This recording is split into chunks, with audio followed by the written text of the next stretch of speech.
Morning everybody, welcome to IndyCar on a very wet and blustery day down here in Partick. My name's Gordon Ross. At the top of the show you might have seen the basic headline that I've put at the head of this particular broadcast this morning, and that is that in the newspapers this morning, particularly in the Business Telegraph first edition this morning, it's been revealed that the Office for National Statistics has shown us that there is £490 billion missing from the UK economy.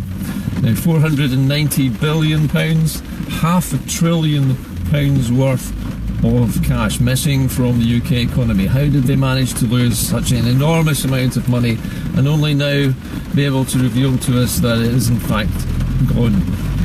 What's actually happened is over a quarter of the value of the UK economy has vanished in smoke in the space of 24 hours.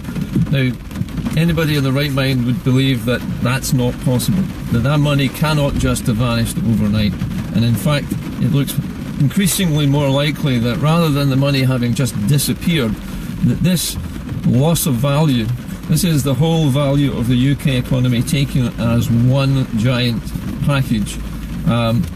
Including everything, including inward investment, including trading surpluses or deficits, including the value of its internal economy, in other words, the retail economy, everything included.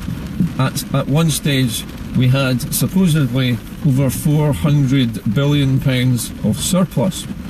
The American banks this morning, looking at the ONS figures, are absolutely shocked. Their jaws have dropped to the floor this morning, as it's been revealed by the Office for National Statistics that they have underestimated the drop in the UK economy by a factor of a quarter of the entire value of the economy. And it's an absolutely stunning figure.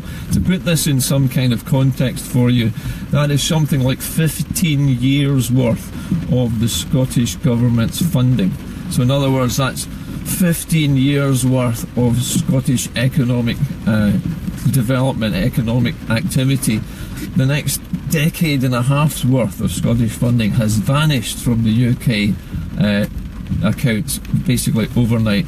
And people are basically saying this morning this cannot possibly have happened. In 2015, sterling was devalued in order to readjust the value of the UK economy so that people buying pounds would be buying them at the correct value. Now it seems that was a phony. It just seems to have been completely underestimated, that the UK economy has fallen off a cliff edge since 2015. Now that's just not possible for that to happen without people noticing it. The only conclusion I can draw from this, and this is my personal conclusion, nobody else's, is that the Office for National Statistics have been sitting on this information for the last year at least. And it certainly since the Brexit vote last year, they have not been revealing the damage that the Brexit vote has been doing to the UK economy.